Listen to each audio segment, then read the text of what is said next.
Perkenalkan, nama saya Suryani, NPM 1742218 kelas 6 angkatan C. Di sini saya akan membahas jawaban UTS etika profesi saya.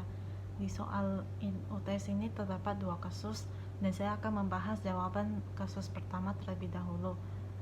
Untuk kasus pertama ini, prinsip pertama yang digunakan menurut saya adalah prinsip integritas. Maksudnya kualitas yang mendasari kepercayaan publik dan merupakan standar bagi anggota dalam menguji semua keputusan yang diambilnya. Tindakan yang berterus terang dan menyampaikan informasi yang bebas dari kesalahan material atau pernyataan yang menyesatkan atau dilengkapi secara sembarangan, serta bebas dari pengaturan informasi yang seharusnya diungkapkan sehingga tidak menyesatkan.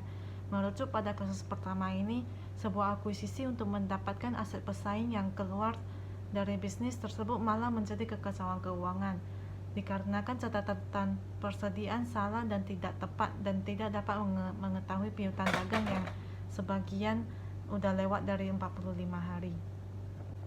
Prinsip kedua yang digunakan dalam kasus ini adalah tanggung jawab profesi. Maksudnya setiap anggota berkewajiban menggunakan pertimbangan moral dan profesional setiap melakukan kegiatannya.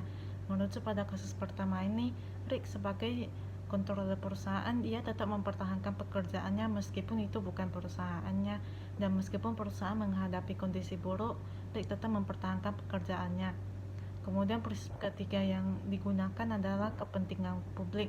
Maksudnya setiap anggota berkewajiban untuk senantiasa bertindak dalam kerangka pelayanan kepada publik, menghormati kepercayaan publik dan menunjukkan komitmen atas profesionalisme. Merujuk pada kasus pertama, pihak yang terlibat telah menyalahgunakan kepercayaan publik. Nomor 2 dalam soal ini yaitu identify relevant fact. Yang pertama yaitu Rick bekerja di perusahaan pemasok medis sebagai kontrol atau pengendali. Yang kedua, karena penurunan penjualan, bank mendesak untuk mengetahui lebih banyak tentang situasi keuangan entitas yang dikonsolidasikan saat ini. Yang ketiga, Luz, seorang presiden, menyulap arus masuk dan keluar uang tunai. Yang berikutnya, akuisisi aset baru-baru ini tidak berjalan sesuai rencana karena malah menjadi kekacauan keuangan karena catatan persediaan salah dan tidak akurat dan tidak dapat mengetahui piutang dagang yang sebagian besar sudah lewat 45 hari. Yang terakhir adalah Mania sebagai seorang wakil presiden bank yang bertanggung jawab atas pinjaman dan staf auditor banknya melakukan kontak setiap hari dengan Rick. Selanjutnya adalah identify affected parties. Menurut saya pihak-pihak yang akan terpengaruhi atas kasus ini yaitu yang pertama adalah para pemegang saham lain di perusahaan tersebut, kemudian pihak bank yang terkait dalam memberi pinjaman. Selanjutnya adalah who should be involved in the resolution. Menurut saya adalah Luz dan Rick, karena Luz adalah pemegang saham terbanyak dan Rick adalah kontrol perusahaan tersebut. Kemudian soal nomor 3 adalah discuss and explain what possible cause of the case. Yang pertama adalah kurang tegas dalam pembagian tugas.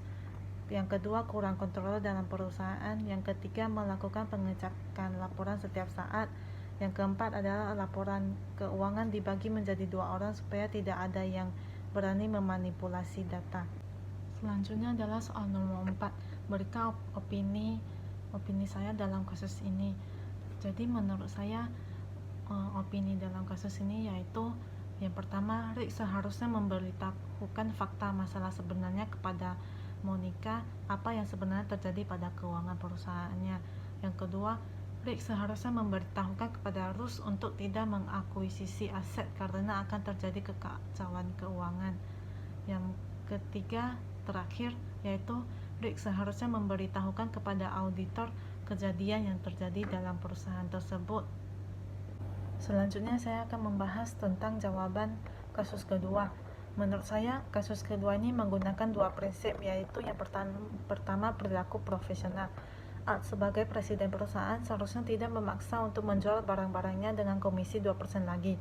Di kasus ini, Art sebagai presiden perusahaan tidak menjalankan perilaku profesional, dan Penny sebagai kontrol perusahaan menerapkan perilaku profesional dalam kasus ini karena ia bertanggung jawab atas perilaku yang dilakukannya dan ia sangat memikirkan pihak perusahaan.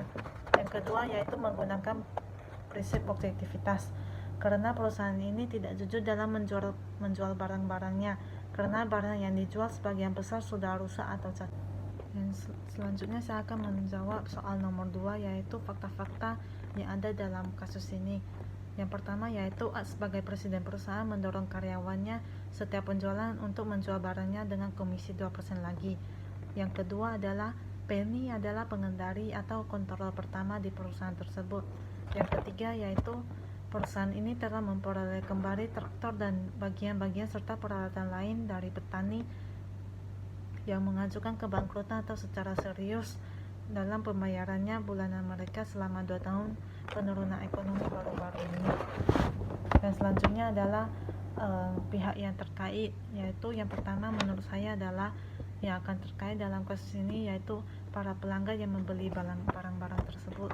Yang kedua adalah para staf penjualan yang harus menipu pelanggannya mengenai kualitas barang yang dijual. Yang ketiga yaitu Penny dan Ad, karena Ad sebagai presiden perusahaan dan Penny sebagai kontrol perusahaan. Untuk jawaban nomor 3 yaitu 1. Kurang profesional dalam mengambil keputusan. Kedua, kurang kontrol dalam perusahaan. Ketiga, kurang tegas dalam pembagian tugas. Dan yang keempat, kurangnya pengecekan. Untuk jawaban nomor 4, opini yang saya berikan dalam kasus ini. Pertama, pendapat saya adalah seharusnya tidak memaksa staf penjualan untuk menjual barang-barangnya dengan komisi 2% lagi.